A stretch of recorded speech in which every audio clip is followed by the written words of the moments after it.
kita semua berada dalam kebaikan dan diberikan kesehatan, dan juga nikmat yang terbesar adalah nikmat iman, nikmat Islam, sehingga kita mesti diberikan kesempatan olehnya berada pada jalan yang benar. Baik, sebelum saya ingin menyampaikan pelajaran, saya ingin menyampaikan suatu hal yang mungkin kemarin sudah disampaikan oleh perwakilan ketua angkatan ya, bahwasannya saya mendapatkan info dari salah seorang penjual kitab bahwasannya PDF kitab yang cetakan Darul Minhaj itu adalah bajakan dan itu dicuri, ya, hasil curian. Nauzubillah min dzalik. Dan pihak Darul Minhaj ini kantornya di Jeddah di Arab Saudi, dan juga saya konfirmasi ke Ustaz Nur Fazil Ramadan terkait hal itu, dan memang benar. Jadi memang PDF kitab cetakan Darul Minhaj itu adalah hasil curian dan tidak diridhoi oleh pihak Darul Minhaj yang berada di Jeddah, sehingga PDF tersebut tidak layak untuk disebarkan. Makanya kemarin saya sudah berikan instruksi kepada ketua angkatan, masing-masing ketua angkatan, bahwasannya untuk tidak ditampilkan lagi PDF yang cetakan Darul Minhaj. Adapun PDF cetakan lain, insya Allah selama tidak ada info tentang masalah yang seperti itu, artinya tidak ada konfirmasi dari pusat bahwasannya itu adalah cetakan palsu atau hasil curian, maka tidak mengapa dipakai. Dan alhamdulillah saya dapat yang cetakan dari Ibnu Hazm. Dan Ibnu Hazm ini juga cetakan yang terbaik juga untuk kitab Syafi'iyah, khususnya At-Tibyan. Sehingga saya harap teman-teman yang masih menyimpan cetakan Darul Minhaj itu dihapus ya, dihapus karena itu ilegal ya, ilegal dan tidak diperkenankan dari pihak pusat. Ya, baik, itu saja mungkin yang saya sampaikan terkait masalah tersebut. Baik, kemarin kita mandil qari al-yaum. Qari yang pekan lalu terakhir adalah, seingat saya itu Fakih ya. Nah, tapi kemarin kan sempat terlewat, yaitu Ari belum baca, Bilal belum baca. Berarti jangan langsung ilham. Berarti coba ke Ari dulu. Ari, silakan Ari. Siap, nah, Ustaz. Nyalain videonya, Ustaz. Iya, biar ganteng. Masya Allah. Siap. Ya, coba. Sekarang kita udah masuk bab pembahasan. Ya, kemarin kita bab muqaddimah. Pertama, Ustaz, ya, bab awal ya. Naam, al-babul awal. Iqra. A'udzu billahi minasyaitonir rajim. Bismillahirrahmanirrahim. Alhamdulillahirabbil alamin. Wassalatu wassalamu ala asrafil anbiya'i wa mursalin wa ala alihi wa sahbihi ajma'in, amma ba'd. Allahumma ighfir lana wa liwalidina wa limasyayikhina wa li jami'il muslimin, amin. Biasanidikum muttasil ila Imam An-Nawawi radhiyallahu anhu. Al-babu awal fi atrafin. Oh ya. Qala muallifu rahimahullah ta'ala, al-babu awal fi atrafin min fadilati oh ya, fi atrafin min fadilati tilawatil qur'ani wa hamalatihi. Qala Allahu azza wa jalla, a'udzu billahi minasyaitonir rajim, innal ladzina yatluna kitaballahi wa aqamus salata wa anfaqu mimma razaqnahum sirran wa 'alaniyatan yarjuna tijaratan lan tabur liyuwaffiyahum ujurahum wa yazidahum min fadlihi innahu ghafurun syakur. Sadaqallahul adzim. Wa rawaina an Utsman ibn Affan radhiyallahu an qala Rasulullah sallallahu alaihi wasallam, khairukum man ta'allama al-Qur'ana wa 'allamahu. Rawahul Imam Abu Abdullah Muhammad ibnu Ismail ibni Ibrahim al-Bukhari fi sahihi alladhi huwa as-sahhul sahihihi alladhi huwa as-sahhul kutubi ba'dal Qur'an. Ya, baik. Bismillahirrahmanirrahim. Kita membahas tentang bab pertama di dalam kitab At-Tibyan, yaitu bab fi atrafin min fadilati tilawatil Quran Muhammad. Yaitu tentang atraf. Atraf itu dari mufradnya torfun. Torfun itu secara bahasa yakni maknanya ujung, aqsa. Tetapi makna lain adalah poin. Jadi kalau atraf bentuk jamak taksir artinya adalah poin-poin. Ya. Poin-poin yang berkaitan tentang keutamaan membaca Al-Quran dan juga para pengembannya. Hamalah, jamak dari hamil, hamilani, hamalah. Qala Allah Azza wa Jalla, Innal ladhina yatluna kitaballahi wa aqamus salata wa anfaqu mimma razaqnahum sirran wa alaniyah yarjuna tijaratan lan tabur ليوفيهم أجورهم ويزيدهم من فضله إنه غفور شكور. Oke. Nah, teman-teman nanti kalau baca kitab, ya, kalau ketemu ayat Quran, itu tetap sunnahnya baca ta'awudz ya, paling minimal. Membaca basmalah jangan apa-apa. Terus juga praktikkan tajwidnya. Tajwid itu minimal adalah sempurna makhraj hurufnya, terus gunahnya, ya, terus apa ikhfa-nya itu mesti disempurnakan, ya. Dan beda kalau hanya hadis ya ataupun perkataan-perkataan ulama itu nggak perlu pakai tajwid. Jadi tetap ya kita membaca Al-Quran dimanapun itu berada karena sebagaimana perkataan Imam Ibnu Jazari wal akhdhu bit tajwid hatmun lazimu man lam yujawwidil Qur'ana ya annahu bihil ilahu anzala wa hakadha minhu ilaina wasala. Yang artinya adalah bahwasannya memakai tajwid itu adalah wajib ya bagi setiap muslim. Nah, ini adalah surat Al-Fatir ayat 29. Mungkin sebagian antum dan antuna hafal ayat ini dan juga mungkin minimal ma'ruf ya ayat ini. Innal ladzina yatluna kitaballah. Sesungguhnya orang-orang yang membaca sesungguhnya orang-orang yang membaca kitab Allah. Yatlun dari pola tasrifnya apa? Coba Ari, tasrifnya yatlun apa? Yatlun. Tasrifnya yatlun. Yatlun. Bentar.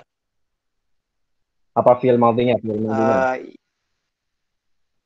Ta'ala bukan, Ustaz. Apa? Ta'ala bukan. Yat Tala. Oh. Ya. Talana. Enggak pakai talana. Talana apa? Oh, nah. Oh iya. Yang ada talenan, bukan talana. Talenan ada kalau tak talan. Kalau yang ini salah tala. Tala yatlu tilawatan. Ya, minimal kalau tasrif itu antum tahu madhi, mudhari dan masdar kalau minimal sekali. Innal ladzina yatluna kitaballah. Sesungguhnya orang-orang yang membaca kitab Allah. Yatlun itu maknanya hampir sama dengan yaqra'un ya. Qara'a, tala dengan qara'a hampir sama. Cuman tala itu mempunyai makna yang lebih luas. Dalam tafsir disebutkan bahwasanya tala itu punya bukan tidak hanya sekedar membaca, tapi Anda mengaplikasikan dalam keseharian itu mengamalkan termasuk kegiatan-kegiatan yang berkaitan dengan Al-Qur'an. Yatslun ini dia memang objeknya adalah Al-Qur'an, itu kitabullah atau Al-Qur'an. Jarang kita dapati yatsluna al-hadis, misalnya membaca hadis dengan kata tala. Karena tilawah ini tingkatnya lebih tinggi daripada qira'ah. Dari segi dauk logoh, dari segi kebahasaan maupun dari segi istilahnya. Tala itu adalah kita membaca sekaligus kita merenungi, lalu memahami, termasuk juga adalah kita mengajari, itulah adalah kategori dari tala. Jadi sesungguhnya orang-orang yang membaca, mengajarkan, mengamalkan kitab Allah, itu Al-Quran, wa aqamus salata, dan juga mendirikan salat. Nah, aqama yuqimu iqamatan. Aqamu, ini dia bentuk fi'il apa? Ari. Aqamu fi'il apa? Bentuk fi'il apa? Aqamu. Kamu fi'il mudhari, Ustaz. Fi'il mudhari. Dia fi'il madhi. Dia terhitung fi'il madhi. Kan Madi. aqama, asalnya dia pakai aqama. Soalnya fi'il mudhari yuqimu, ya, beda. Nah, aqamus shalah, yang mendirikan sholat. Kalau kita lihat dari susunan bahasa, yatluna kitaballahi wa aqamus shalah. Yatlun, dia memakai fi'il mudhari yang bermakna apa? Mustaqbal, ya, atau fil hadir atau mustaqbal, yang bermakna sekarang ataupun yang akan datang. Sementara kalau aqamu untuk fi'il madhi yang menunjukkan makna apa? Makna madhi, makna yang apa namanya yang terdahulu. Kenapa Allah menggunakan membaca Al-Qur'an dengan fi'il mudhari yang bermakna present, ya kalau bahasa Inggris ya kan, present, atau sementara dalam sholat, konteks sholat, Allah menggunakan kata aqamu dengan fi'il madhi yang menunjukkan lampau, pas. Di sini ada faedah yang menarik. Bahwasanya ketika kita membaca Al-Quran, yatluna kitaballah, itu tidak terikat dengan waktu. Tidak terikat dengan waktu. Makanya Allah gunakan dengan fi'il mudhari. Artinya kita bisa baca Al-Quran sekarang, akan datang, bahkan masa lalu. Sementara untuk salat, Allah Subhanahu wa taala telah berfirman dalam surah An-Nisa, "Inna sholata kanat 'alal mu'minina kitaban mawquta." Sesungguhnya salat itu telah ditetapkan oleh Allah Subhanahu wa taala waktunya bagi orang-orang yang beriman. Artinya apa? Waktu salat yang 5, ya, subuh, zuhur, asar, maghrib, isya. Kita nggak boleh sholat kalau setelah masuk waktunya. Ya, misalnya sholat subuh sekarang jam 5. Ya, kita nggak boleh sholat jam 3. Ya kan? Atau sholat zuhur jam 12. Kita nggak boleh sholat setengah 12. Itu kita sudah mafhum semua. Misalnya. Artinya memang di sini adalah fadilah membaca Al-Quran. Keutamaan membaca Al-Quran itu adalah salah satu dia tidak terikat dengan waktu. Sementara sholat, walaupun juga sholat adalah ibadah yang agung, Allah memberikan batasan waktu yang tersendiri. Itu adalah faedah kebahasaan dari makna yatluna kitaballah wa aqamus shalah. Wa anfaqu mimma razaqnahum sirran wa alaniyah. Dan juga orang-orang yang menginfakkan rezeki mereka secara sir, yaitu secara sembunyi-sembunyi maupun alaniyah, itu secara terang-terangan, yarjuna tijaratan lan tabur. Mereka itulah, siapa mereka? Yang pertama tadi, yang membaca Al-Quran. Di sini makanya Allah di ayat ini, dia nggak hanya sekadar membaca sekali dua kali, tapi continuous, terus menerus, tidak terikat dengan waktu. Lalu yang kedua adalah orang yang menegakkan sholat pada waktunya, utamanya sholat-sholat mafruḍah, sholat wajib. Apalagi kalau sholat-sholat sunnah, ditambah sholat sunnah dan sebagainya. Yang ketiga adalah orang-orang yang berinfak, baik di kala sendiri maupun di kala terang-terangan. Mereka itulah orang-orang yang mengharapkan tijaratan dan tabur, perniagaan yang tidak akan pernah merugi. Lan tabur, yakni lan tuhlak. Dalam tafsir jalan lain, Imam Jalaluddin As-Suyuti dan Imam Jalaluddin Al-Mahalli menafsirkan lan tabur, yakni lan tuhlak. Tidak akan rusak perniagaan tersebut. Ini secara bahasa atau secara konteks makna, bahwasanya kita ini seakan-akan kita baca Al-Quran, ketika kita sholat, ketika kita berinfak, itu kita serahkan sedang berniaga kepada Allah. Tetapi ketika kita berniaga, kalau dalam konteks kita berniaga dengan manusia sama manusia, pasti tentunya kita ketika berdagang, mempunyai barang, kita mempunyai objek yang diperjualbelikan, tentu pasti ada saja masa-masa kita rugi. Tentu saja kita punya laba, kita punya rugi. Ada masa yang kita bangkit, ada masa yang kita bangkrut. Tapi tidak dengan perniagaan dengan Allah.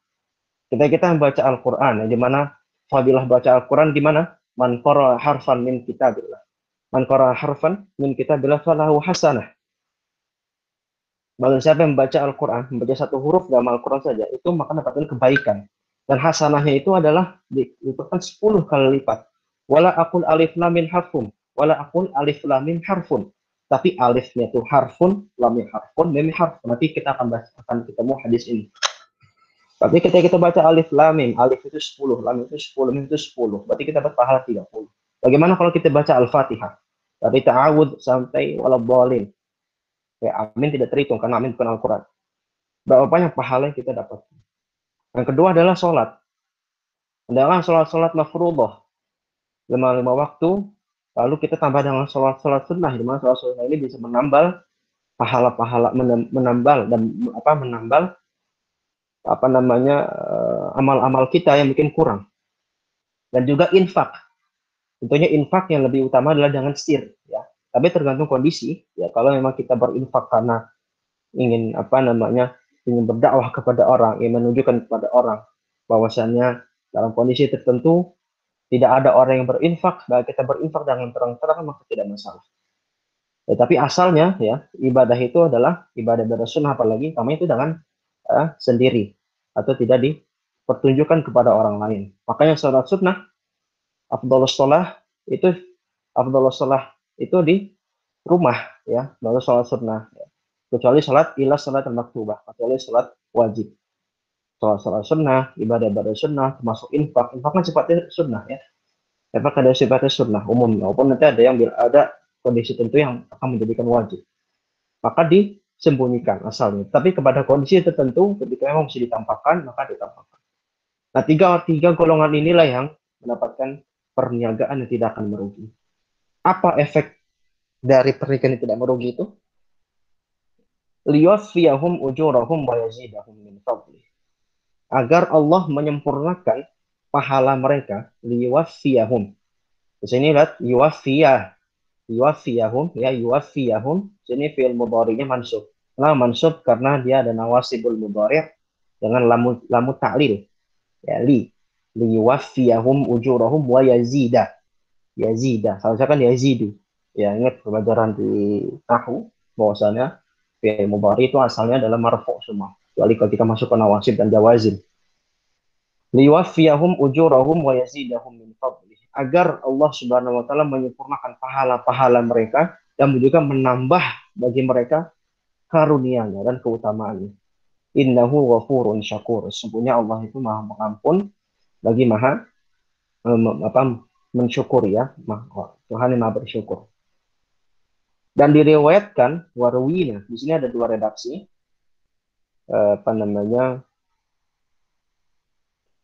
Ada yang membaca ruwaina, ada ruwina. Ya, bisa ditambahkan yang sudah punya buku. Itu bisa dua bacaan, bisa ruwina, bisa ruwaina.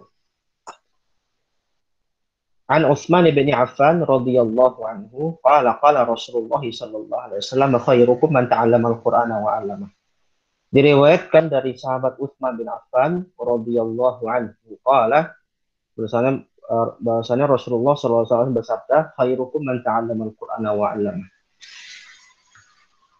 Sebaik-baik kalian adalah yang belajar Al-Qur'an. Ta'allama ya ta'allamu itu adalah mempelajari Al-Quran, wa 'allamah, 'allama yu'allimu artinya mengajari. Nah, di sini ada faedah menarik dari matan hadis ini, ya, bahwasannya segala sesuatu yang berhubungan dengan Al-Quran akan menjadi baik. Kita lihat mukjizat para nabi yang diutus oleh Allah Subhanahu wa taala. Rata-rata mukjizatnya menyesuaikan dengan kondisi kaum. Saya pernah sampaikan kalau tidak salah bulan lalu. Nabi Musa, kaumnya terkenal dengan sihir. Terus mukjizatnya dengan bisa membelah lautan dengan tongkatnya. Tongkatnya bisa berubah jadi ular. Nabi Sulaiman bisa berbicara dengan binatang dan makhluk-makhluk lainnya, termasuk jin dan sebagainya. Nabi Isa bisa menghidupkan orang mati dan sebagainya. Nabi Muhammad SAW diberikan mukjizat yang paling besar yang tidak didapatkan oleh nabi-nabi sebelumnya, yaitu adalah Al-Quran. Sehingga Nabi Muhammad SAW menjadi nabi yang paling mulia dan juga mukjizat yang paling mulia. Al-Quran diturunkan Allah Subhanahu wa taala kepada Nabi Muhammad SAW di kota Mekah.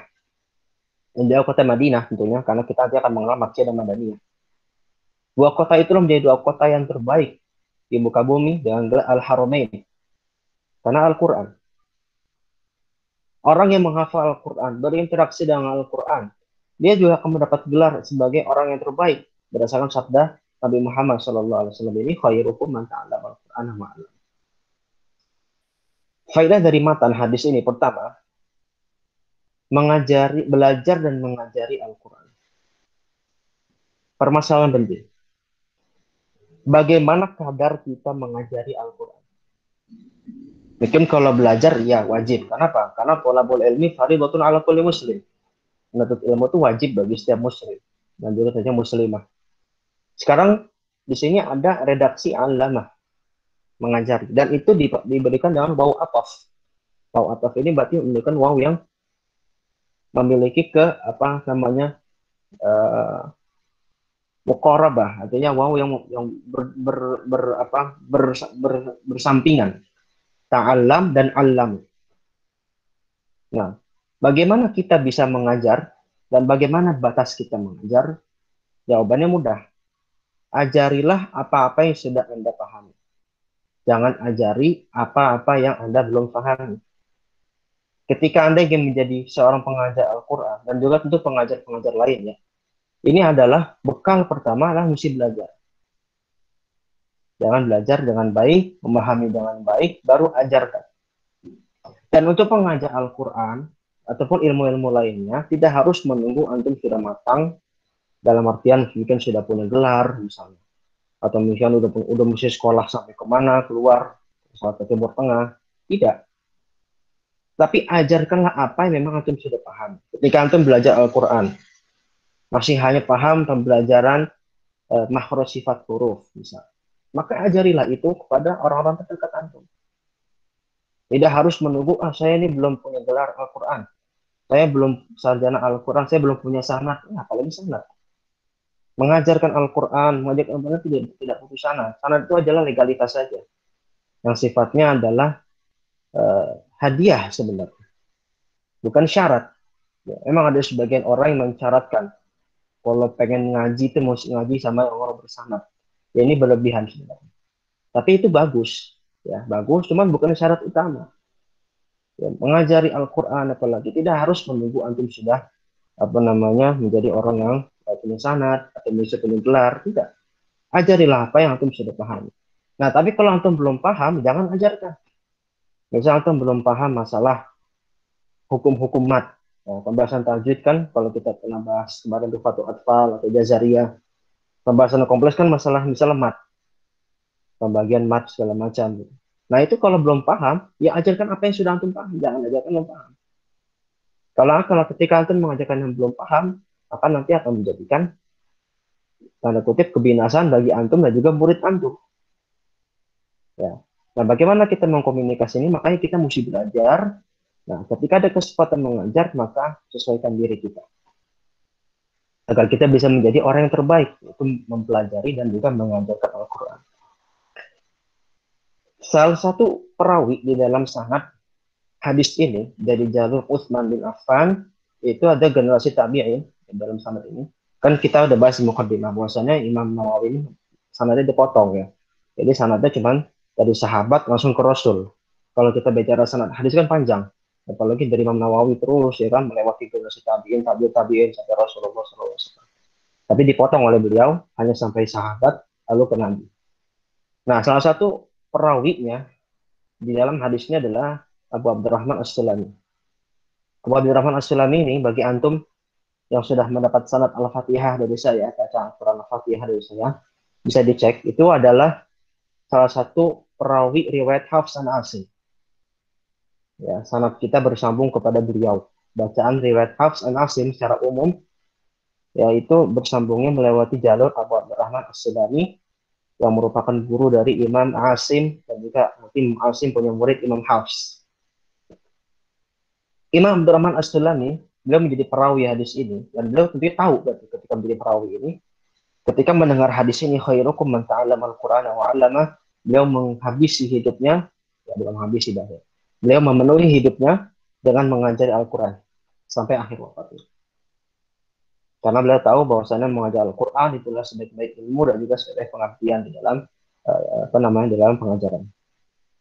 Tetapi ada permasalahan lain atau faedah lain yang bisa kita sampaikan, bahwasanya di sini para ulama juga menjelaskan sebenarnya makna ini bukannya Al-Qur'an, tetapi segala sesuatu yang berhubungan Al-Qur'an. Ya, segala sesuatu yang berhubungan dengan Al-Qur'an. Al-Quran itu sendiri kan ilmunya banyak ya. Ada ilmu tajwid, ada ilmu tafsir, ada ilmu qiraat, ada ilmu rasm dan dhabt, ada ilmu nawasih, nasih mansuh dan sebagainya. Banyak. Nah, tapi bukan hanya Al-Quran sebenarnya. Para ulama lain juga menafsirkan makna hadis ini. Orang yang mengajar fikih, orang yang mengajar hadis dalam ilmu agama, orang yang mengajar akhlak, selama memang itu masdarnya atau sumber dari Al-Quran, maka dia tetap mendapat keutamaan ini. Khairukum man ta'allama al-Qur'an wa 'allama. Ketika orang mengajarkan suatu ilmu fikih, ya kan tentunya hukum-hukum agama tidak lepas dari Al-Quran dan As-Sunnah. Maka dia tetap akan mendapatkan keutamaan seperti ini. Ya, jadi tidak dikhususkan kepada pengajar Al-Quran murni, yaitu pengajar Al-Quran misalnya pengajar tahsin, misalnya, atau pengajar tafsir, tidak. Tapi lebih umum dari itu mencakup juga orang-orang yang mengajarkan ilmu syar'i. Seperti itu. Baik, lanjutkan lagi Ari. Oh tadi di bawahnya ini hadis riwayat Imam Bukhari ya di dalam sahihnya yang merupakan asahul kutubi ba'dal Quran, merupakan kitab yang sahih setelah Al-Quran. Saya sini ingin meralat sedikit ya. Mana saya bilang di kitab Sahih Bukhari, Sahih Muslim itu nggak ada hadis dhaif. Tapi ketika saya mendengarkan salah satu seminar dari Syekh kami tentang hadis, seminar tentang hadis, bahwasanya sebenarnya di hadis Bukhari dan Muslim itu ada hadis dhaif. Sebenarnya ada hadis dhaif. Tetapi hadis dhaifnya pertama, lagi-lagi kemarin, berkaitan dengan targhib wa tarhib atau fadhail amal. Dan hadis itu diterima secara ittifaq, secara kesepakatan oleh kaum muslimin. Lalu jumlah hadis dhaif di dalam Sahih Bukhari dan Muslim itu juga tidak banyak, bisa dihitung jari. Ya, makanya kebanyakan di hadis Sahih Bukhari dan Muslim itu adalah banyak hadis sahih. Makanya dia dikatakan Sahih Bukhari dan Sahih Muslim. Berbeda kalau misalnya kitab-kitab sunan. Sunan Ibnu Majah, Sunan Abu Dawud, Sunan Tirmidzi, dan sebagainya. Memang itu bercampur antara Hasan, Dhaif, dan sebagainya. Begitu. Baik, lanjut lagi silakan Ari.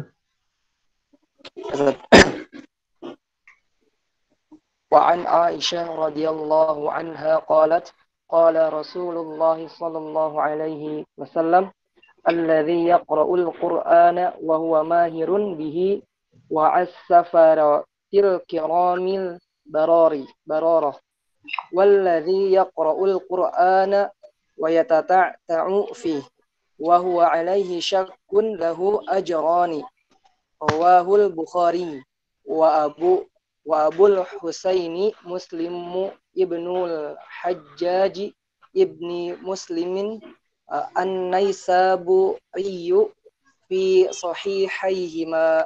Oke. Cukup. Nah, hadis dari Aisyah bahwasanya beliau berkata bahwasanya Rasulullah Shallallahu Alaihi Wasallam bersabda, "Alladzi yaqra'ul Qur'an wa huwa mahirun bihi ma'as safaratil kiramil bararah." Orang yang membaca Al-Quran dan dia mahir terhadapnya, itu pintar atau dia lancar membacanya, baik lancar dari segi bacaannya, tidak terjatuh pada lahan khafi ataupun lahan jali, atau mungkin dia juga memperhatikan wakaf ibtidah. Nah ini juga penting ya. Jadi mahir di sini tidak hanya sekedar mahir membaca tajwidnya, tapi juga wakaf ibtidah. Saya pernah sampaikan di Jazariyah waktu itu.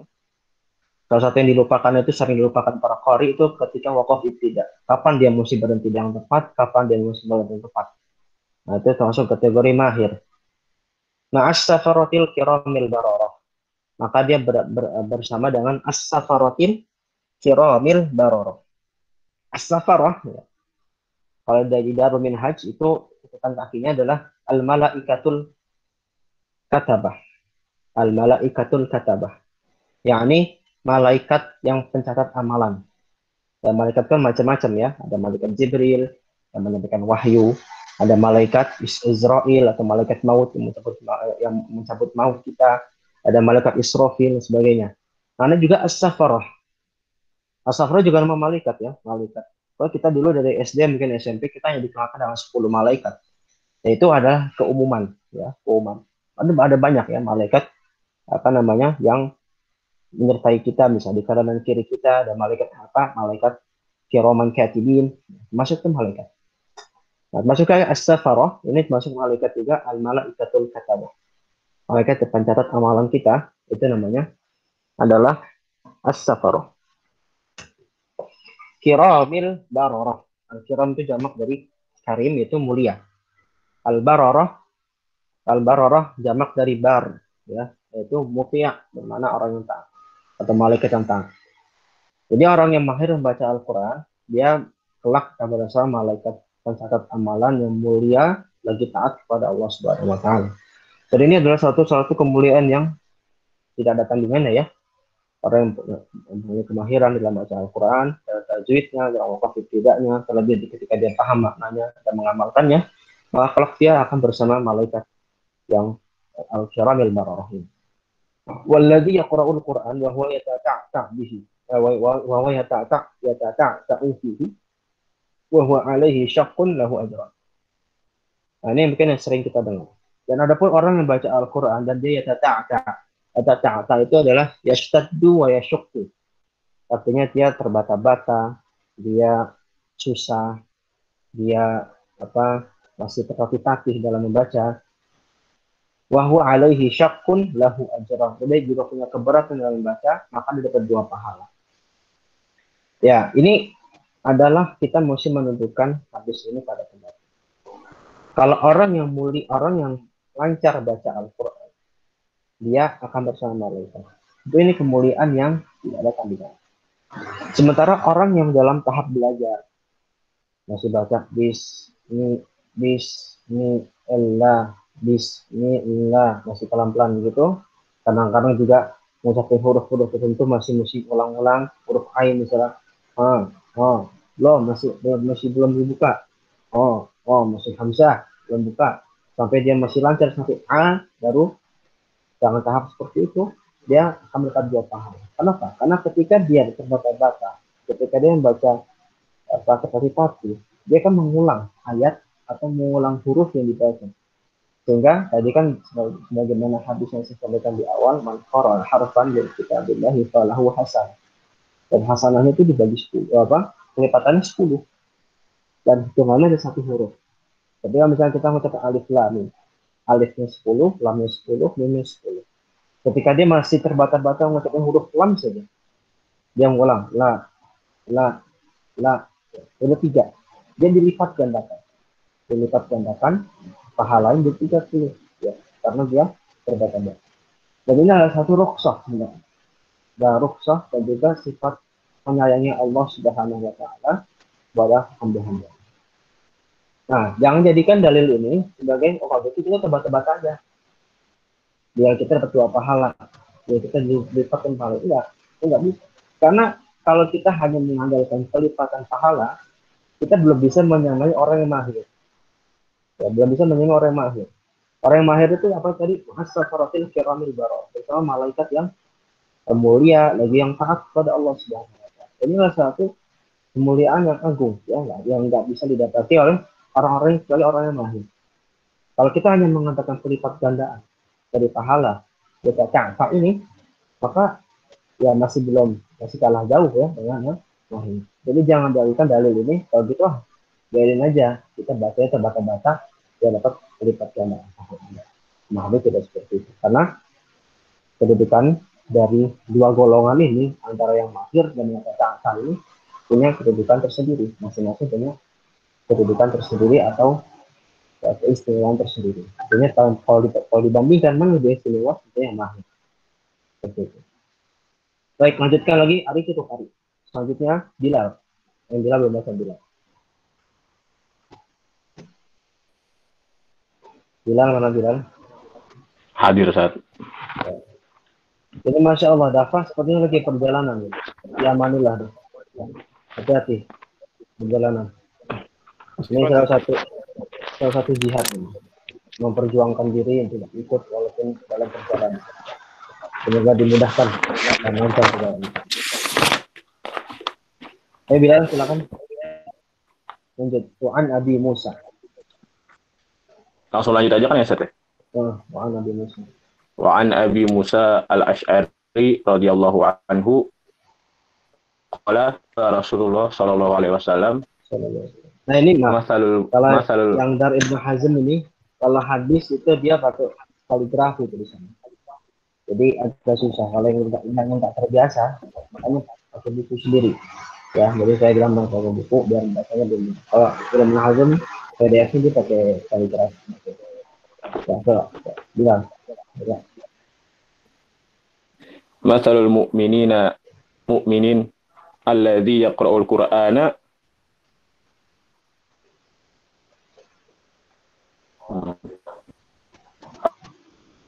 Betul, Ustaz. Antum baca pakai Masalah. baju kayak pakai pada PDF kan? Iya, Ustaz. Iya, Bukunya mana? Bukunya mana? ada, Ya, Ustaz. pakai buku aja. Cuma gundul aja. Gundul, Ustaz. Gundul. Ya udah, berarti ente tunggu Iya. tumbuh. Kalian tumbuhnya sudah pekaan gitu. Habis dicukur kemarin dia. Ya, coba jangan apa. Belajar dulu.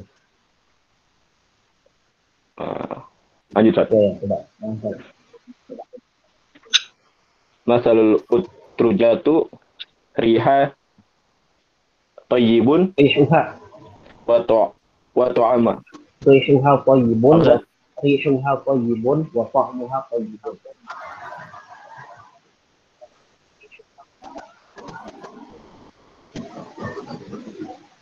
Rihuha tayyibun wa ta'amaha tayyibun wa masalul mu'minina alladzi la yaqra'ul qur'ana masalu tamrati la riha laha Rihal.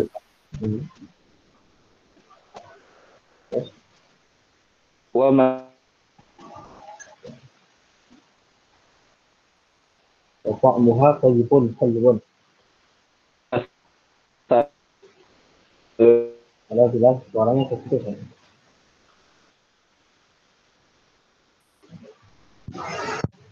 Soalnya ini kota asal, berat.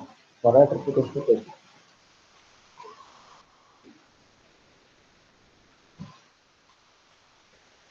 Nah, itu kita kalau orang baik ngebahas kita juga. Dan dia juga Ilham. Jadi baru Ilham kerja.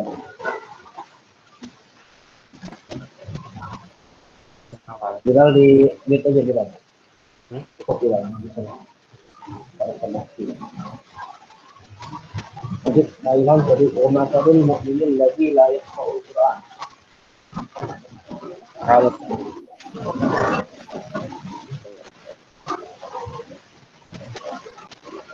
wa masalul mu'minin alladzi la yaqra'ul Qur'an kama tadi samra la rihada wa ta'muha mun wa masalul munafiqi alladzi yaqra'ul Qur'an kama salir riyah asalir raihana rihuha tayyibu wa ta'muha murru wa masalul munafiqi alladzi la yaqra'ul Qur'an kama salil hamdalah laisa laha rihun wa ta'muha murru rawahul Bukhari wa Muslim. Jadi sahabat Nabi Musa al-Asy'ari radhiyallahu anhu al-Asy'ari. Sahabat terkenal Abu Musa al-Asy'ari termasuk sahabat Nabi Musa. Sahabat Nabi Musa SAW yang ahli Quran itu ada lima. Pertama Ubay bin Ka'ab, yang kedua Ali bin Abi Thalib, yang ketiga Abu Darda, yang keempat Abu Musa al-Asy'ari. Itu kenapa? Yang lagi Zaid bin Thabit. Itu semua sebab tadi hal-hal yang Al-Quran dan juga muara sangat Al-Quran yang bersambung sampai zaman sekarang melayani sahabat.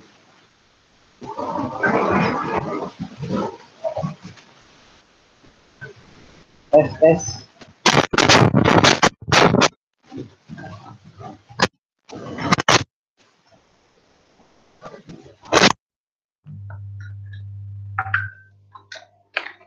Suaranya jelas?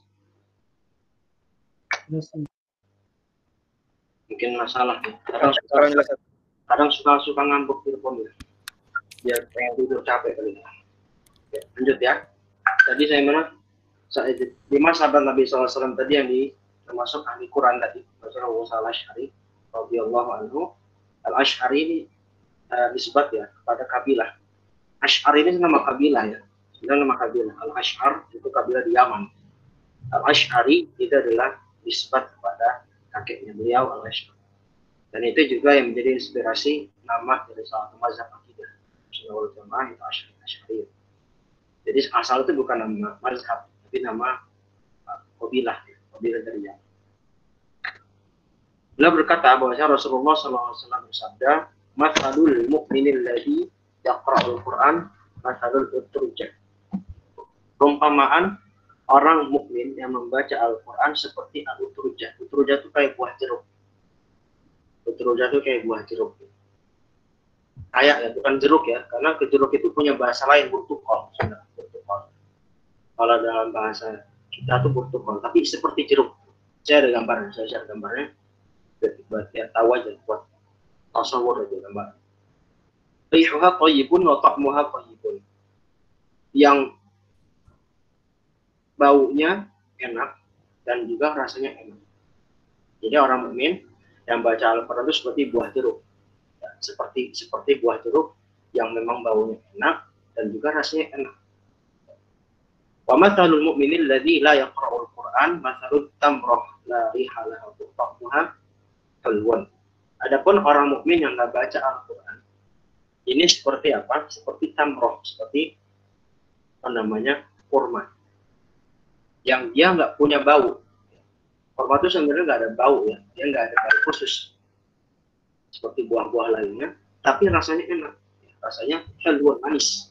Thayyib itu baik kalau halwan itu manis. Wa mathalul munafiq alladzi yaqra'ul Qur'an mathalur raihanah. Raihanah. Dan perumpamaan orang munafik yang membaca Al-Qur'an itu seperti buah raihanah. Raihanah. Raihanah coba saya lupa. Itu saya gambar. Yang raihanah ini sifatnya apa? Riuhah thayyib. Baunya itu bagus, baunya enak, cuman rasanya nggak sedap. Mur itu pahit. Kok muhamurun itu pahit. Jadi orang munafik nih baca Quran, dia itu kayak ibaratnya raihanah. Raihanah mungkin di Indonesia nggak ada ya. Ini di buah-buahan Arab ya. Di Arab mungkin. Dia baunya bagus ya, baunya enak dicium, cuman rasanya tuh nggak enak, pahit. Wa mathalul munafiq, ini perumpamaan ini ada maknanya ya, ada faedahnya juga yang mendalam. Wa mathalul munafiqil ladzi la yaqra'ul Qur'an kama salil hamdulillah. Dan adapun orang munafik enggak baca Quran, dia udah munafik enggak baca Quran nanti kan. Dia apa? Seperti buah hambolah. Hambolah ini kalau di kita ya, walaupun sepertinya juga enggak sama, tapi mirip lah. Seperti buah bernuk, atau buah bernuk atau buah maja. Maja itu kan dia gimana? Laisa laharihun wa ta'muha murrun. Dia enggak ada baunya, ya. Rasanya pun juga pahit. Di sini Ibnu Hajar Al-Asqalani di dalam Fathul Bari ini syarah Sahih Bukhari dan menjelaskan bahwasanya khussa sifatul iman bi-ta' wa sifatul tilawah bir-rih li'anna al-imana alzam lil mu'min min al-Qur'an. Jadi perumpamaan ini kita lihat misalnya orang mukmin baca Quran seperti buah itu. Rasanya itu baik atau rasanya enak, baunya enak dan rasanya juga enak. Rih itu bau ya, aroma. Tom itu ada rasa. Tom. Ingat bukan to'am, beda. Kalau to'am itu makan. Tapi kalau to'am dengan ain disukun, diiskan lain, itu maknanya adalah rasa. Nah, rih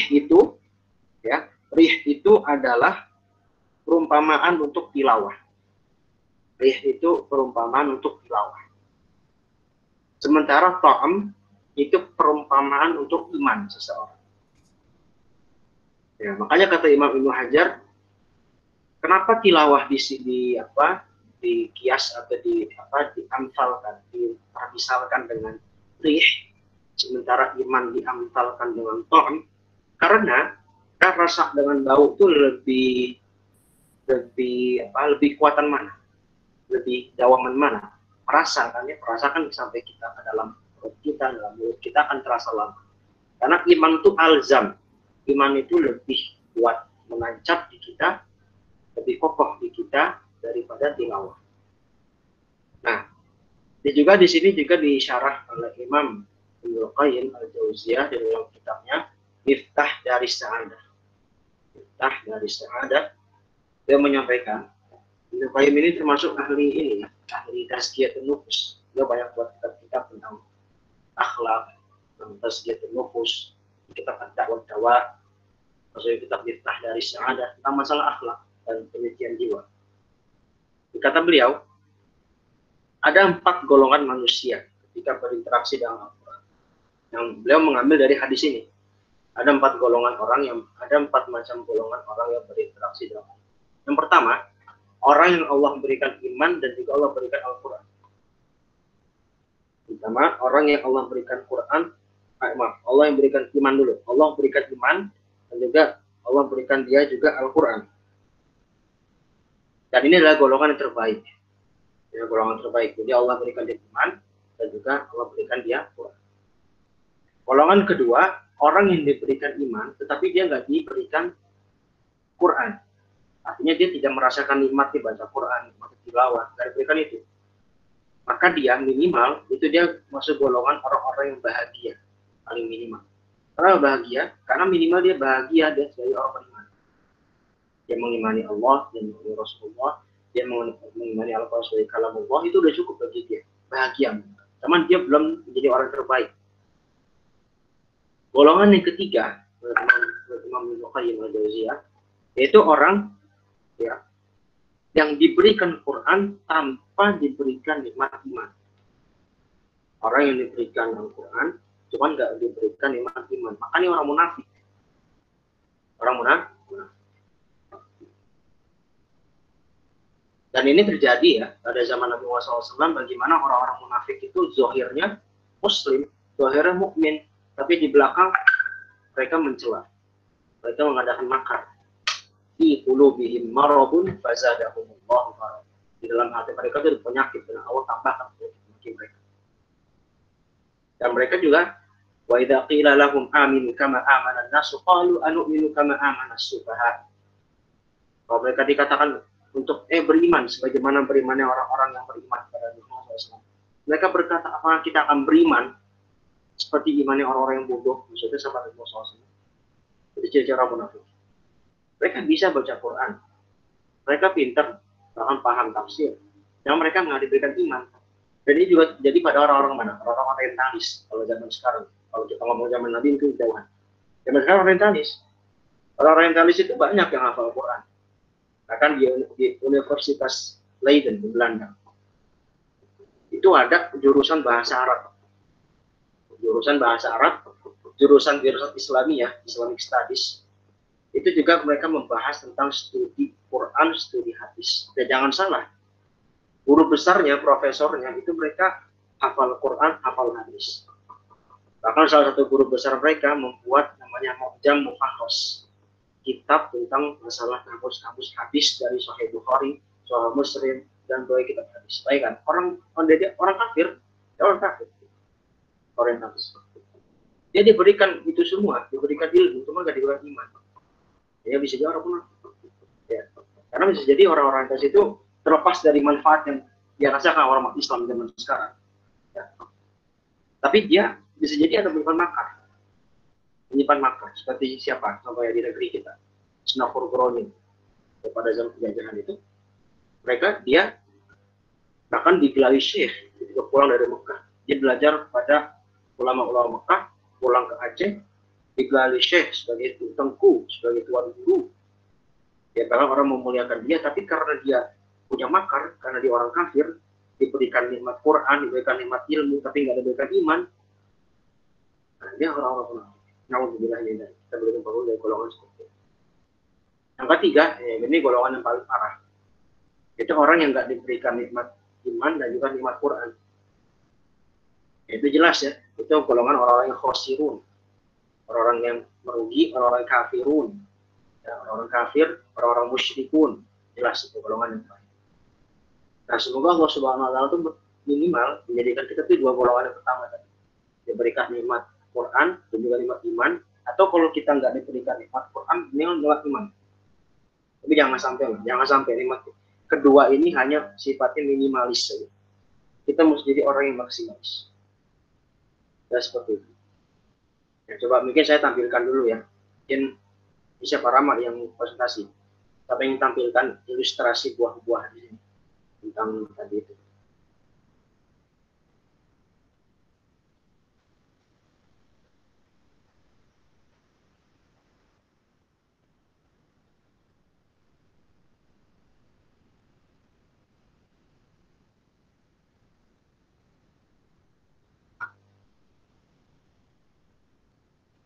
Kelihatan nggak ya?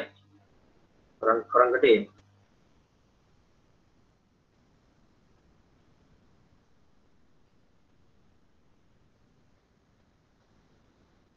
Nah, ini yang bagian ini, yang kuning nih, ini namanya adalah utruja. Utruja yang kuning. Yang kuning ini utruja, nah ini kurma kita tahu, ini roihana, semacam kayak daun gitu ya. Yang terakhir ini adalah namanya hamdolah, semacam bernuk atau buah manja. Nah, kita kira-kira pengen jadi golongan yang mana? Kita pengen jadi golongan yang mana? Semua kita minimal sekali, kita menjadi golongan yang golongan yang pertama. Jadi kita diberikan nikmat Quran dan juga nikmat. Baik, coba dikit lagi kita lanjutkan dua hadis ini. Oke, tadi saya baca ya. Ilahan mas. Lanjut aja Ilan. Sekarang hadis yang selanjutnya. Wa an Umar bin Khattab radhiyallahu anhu anna Nabi sallallahu alaihi wasallam qala inna Allah ta'ala anan nabiyyu atau anan nabiyya? Oh ya, anan nabiyya. Karena dia apa tuh? Kenapa nabiyya? Karena dia mansub. Ya.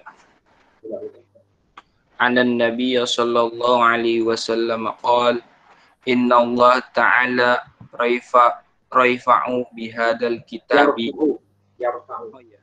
inna Allah ta'ala yarfa'u bihadal kitabi aqwama wa yada'u bihi akharina rawahul Muslim. Rawahu Muslim, yang pakai al. Rawahu Muslim. Yang pakai al Muslimin. Rawahu Muslim. Rawahu Muslim.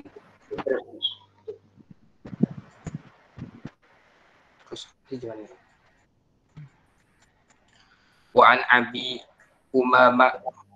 Abi Umamatal Bali radhiyallahu anhu qala sami'tu Rasulullah sallallahu alaihi wasallam yaqul iqra'al Qur'ana fa ya'ti yaumal iqra'ul Qur'an yang iqra'.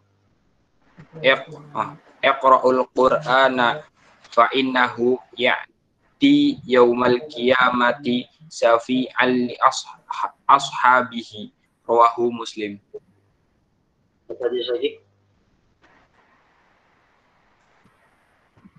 Wa an Ibnu Umar radhiyallahu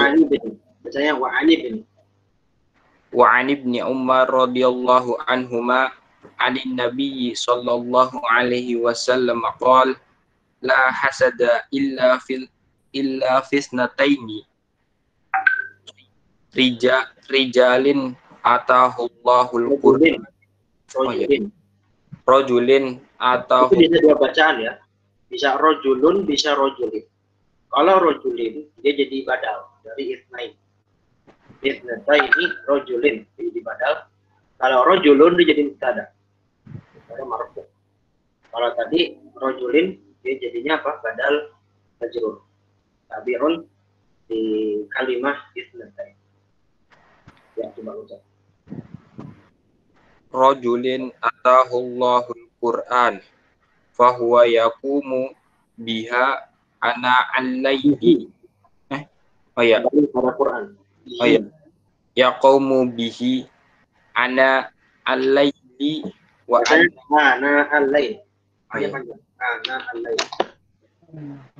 ana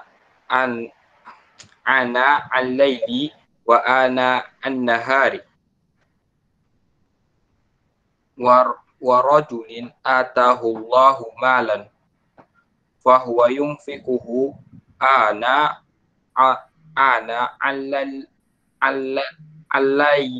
al-laili wa ana an-nahar rawahu Bukhari wa Muslim. Baik. Dari Umar bin Khattab radhiyallahu anhu bahwasanya Nabi Muhammad sallallahu alaihi wasallam bersabda, "Inna Allah Ta'ala yarfa'u bihadzal kitabi aqwaman wa yadh'u bihi akharin." Sesungguhnya Allah Subhanahu wa taala meninggikan suatu kaum dengan Al-Qur'an dan juga merendahkan suatu kaum dengan Al-Qur'an. Ya, tadi sudah sampaikan di pembahasan awal yang khairukum man ta'allama al-Qur'an itu.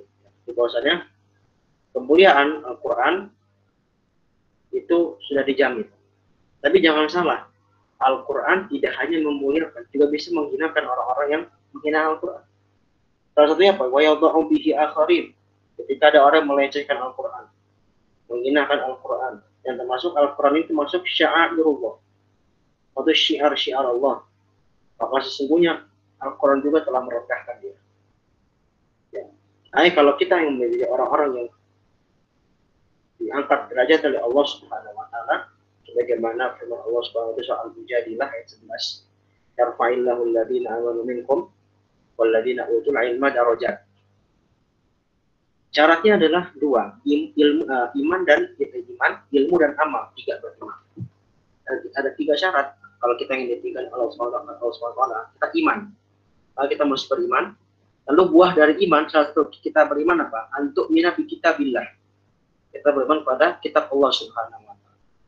Yaitu kita berilmu dengannya. Dan ilmu yang paling agung adalah yang berkaitan dengan Al-Qur'an. Antum di sini dari berbagai jurusan, bukan ilmu agama, ilmu umum.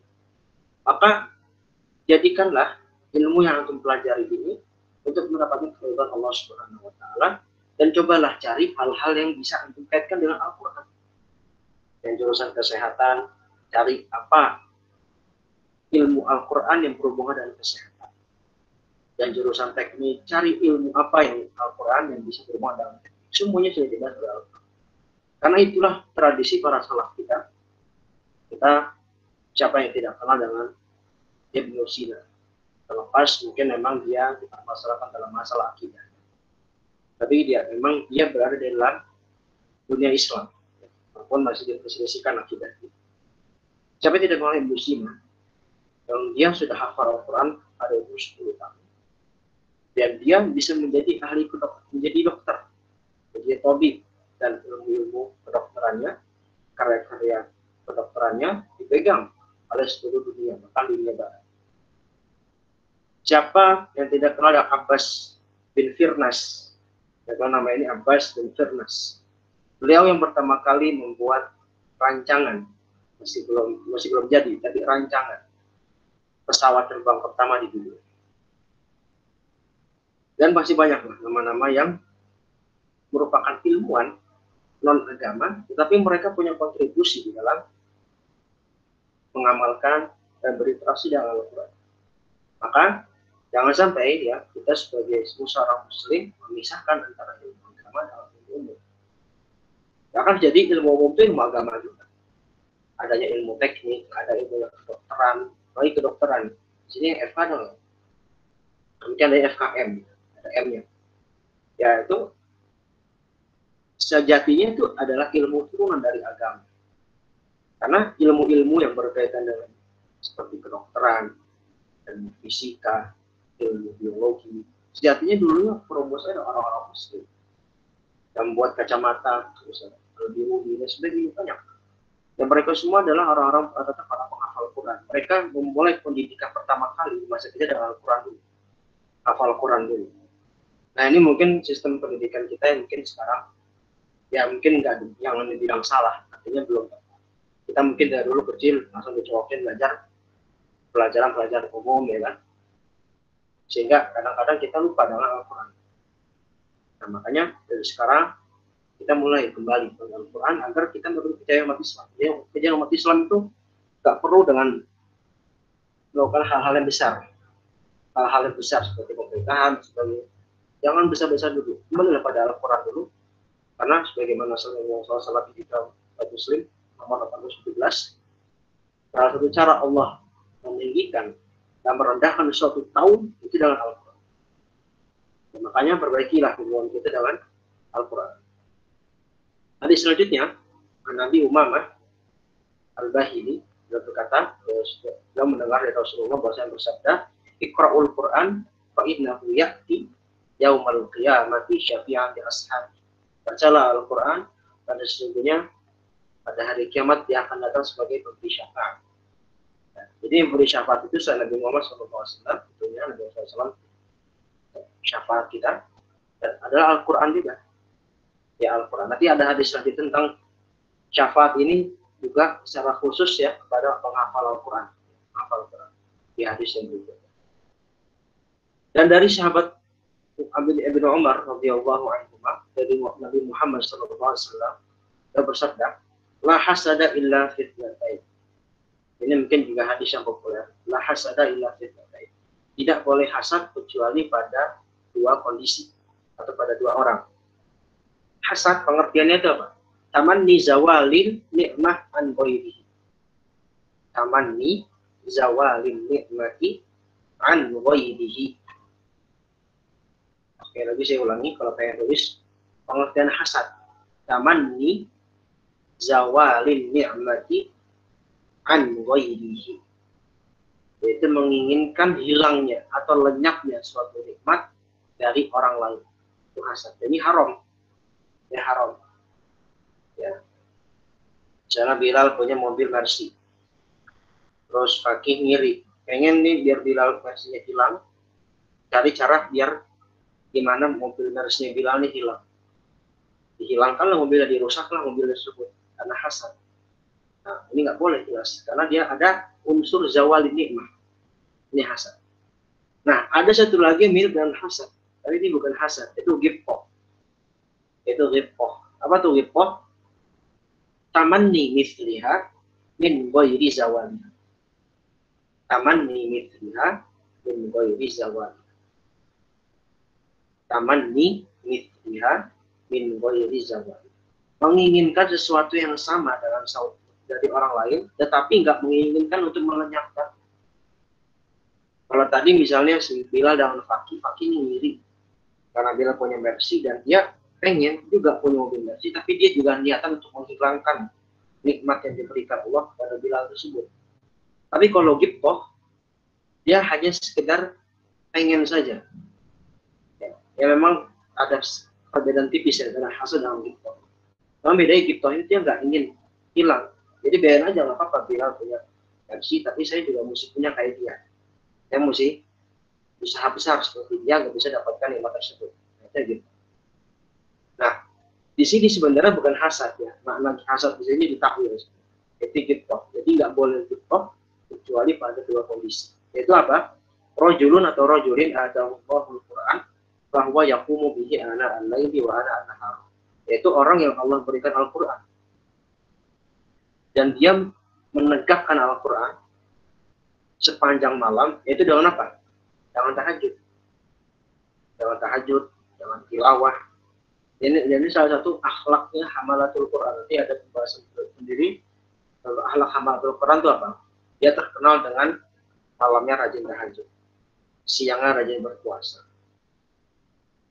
Terus dia tidak terlalu banyak bercanda. Jadi ada ciri-ciri khusus seperti ini. Di bab selanjutnya dari perkataan Abdullah bin Mas'ud. Wa ana an-nahar. Ana itu maksudnya selama, sepanjang. Jadi yaqumu bihi ana al-laili wa ana an-nahar. Ana itu selama, sepanjang. Jadi dia menegakkan Al-Quran, mengamalkan Al-Quran itu baik itu malam maupun dengan siang. Siang harinya gimana? Itu mengamalkan keseharian. Ketika Al-Quran menyuruh dia untuk khudil afwa wa'mur bil urfi wa a'rid 'anil jahilin. Jadilah kamu orang pemaaf. Ya, dan juga berpalinglah dari orang-orang jahil. Karena khudil afwa, jadilah orang pemaaf, wa'mur bil urfi, dan hendaklah beramar ma'ruf, mengajak kepada kebaikan, wa'rid 'anil jahilin, dan berpaling dari orang-orang bodoh. Dia amalkan dalam keseharian itu. Makanya Sayyidah Aisyah radhiyallahu anha ketika berkata, bagaimana akhlak Rasul? Karena khuluqul Quran. Akhlak Rasul adalah Al-Quran. Jadi Al-Quran tidak mujarrad Allah. Tidak hanya sekedar bacaan kita bagus, sesuai dengan tajwid, sesuai dengan tilawah yang baik, tapi lebih dari itu adalah kita mengamalkan Al-Quran. Yang kedua, jadi kita boleh ghibthah nih. Jadi misalnya siapa misalnya Yusman ini paling banyak hafalan Quran. Dia malamnya tahajudnya misalnya 100 rakaat kayak Imam Ahmad tiap hari. Terus siangnya dia puasa mengamalkan isi Al-Quran. Nah kita boleh gitu nih. Wah, Yusman aja bisa begini, masa saya nggak bisa, saya mau nyanyiin dia. Nah itu. Bahkan nanti gitu itu bisa menghasilkan apa? Fastabiqul khairat. Ya, seperti itu. Tanpa menginginkan untuk dilenyapkan nikmat itu. Gimana caranya biar kalau kita hasad, gimana caranya Yusman biar nggak sholat 100 rakaat lagi? Soalnya apa? Bikin dia ajak dia begadang, dia nggak sholat. Dibikin biar dia tuh hilang nikmat. Nah itu nggak boleh. Tapi kalau gitok sekedar cemburu, mungkin bahasa kita cemburu ya, cemburu yang baik menghasilkan juga nanti fasal itu. Terakhir. Warajulun atawallahu malan fa yunfiquhu ala al-lail wa ala an-nahar. Dan juga orang yang diberikan rezeki yang banyak, dia menginfakkan rezekinya baik di kala malam hari maupun di kala siang hari. Karena yang umat Islam itu sebenarnya dituntut untuk kaya ya. Artinya berusaha, beramal dengan tangan dia, dengan apapun cara dia, cari rezeki yang halal, agar dia bisa berinfak. Jadi jangan jadi kaum minimalis, kita nggak apa juga orang miskin. Nanti juga termasuk apa? Haula wala quwwata illa billah. Ini adalah penghinaan. Jadilah umat Islam itu yang totalitas, bisa beramal, bisa bekerja, juga kita bisa berinfak. Jadi Al-Quran dan infak. Baik, cukup mungkin dari saya. Ya, jadi ini memang karena dia banyak metode Imam Nawawi itu memang gitu, pakai Quran, pakai hadis, ya, yang berkaitan dengan itu lalu dibahas. Baik, itu saja mungkin dari saya. Kalian tak punya soal, ada setiap soal itu. Apa boleh?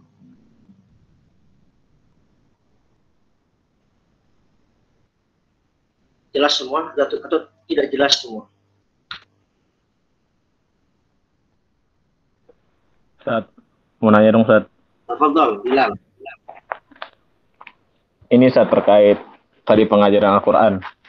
Boleh nggak sih Ustaz kita ngajarin orang nih pengucapan huruf hijaiyah nih, tapi kita sendiri dalam mengucapkan huruf-huruf itu masih belum sempurna Ustaz. Ya, kembali ke tadi yang saya sampaikan, bekal untuk mengajar itu adalah kita belajar. Dan ingat kaidah utamanya, kalau pengen mengajar, maka ajarilah yang memang sudah antum pahami dan juga antum memang sudah amalkan. Atau paling minimal yang memang antum mampu, ya, yang antum paling mampu. Misalnya ngajar huruf-huruf hijaiyah, antum belum lancar atau mungkin masih banyak kesalahan. Ya maka sebaiknya tahan diri dulu. Kecuali tergantung kondisi. Kalau misal di daerah antum misalnya memang gak ada orang yang belajar Quran kali antum misalnya, dan memang dibutuhkan, maka ajar dengan masalah. Tapi dengan syarat antum jangan berhenti belajar. Nah ini kadang jadi catatan penting. Ini buat saya pribadi juga. Antum ketika mungkin di sini sudah ada yang mengajar juga Al-Quran, ataupun bisa masih ngajar tahsin biasa, ikro misalnya. Itu bagus. Tapi ingat, jangan berhenti belajar. Belajar itu mesti harus dahulukan dari mengajar. Saya pun juga terus belajar. Ya, saya pun terus belajar. Kalau saya sudah mengajar, saya terus belajar. Artinya belajar dan mengajar ini adalah satu paket. Ketika antum mengajar itu hakikatnya adalah belajar 2 kali. Belajar 2 kali itu adalah dengan mengajar. Ya, jadi ketika antum sudah mengajar, yang terpentingnya adalah antum jangan berhenti belajar. Gitu ya, nah, tapi kalau misalnya di daerah antum ada yang lebih ahli dalam masalah tahsin seperti itu, maka dahulukan yang lebih ahli. Jangan memaksakan diri atau jangan tampil sebelum waktunya.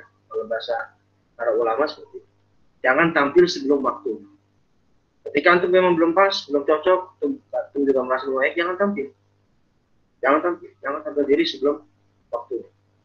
Tapi kalau antum memang sudah bertazkiyah, sudah berrekomendasi orang lain, memang dibutuhkan hajat masyarakat, maka bismillah mulai.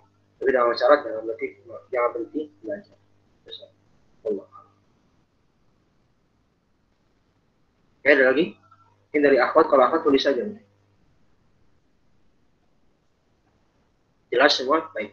Kalau nggak ada, tutup tangan. Oh ya, saya sampaikan untuk presensi seperti biasa ya. Irfan dari pesan 6, terus Rama atau Raffi 7, Velia juga di mana di Google Sheet itu yang seperti biasa.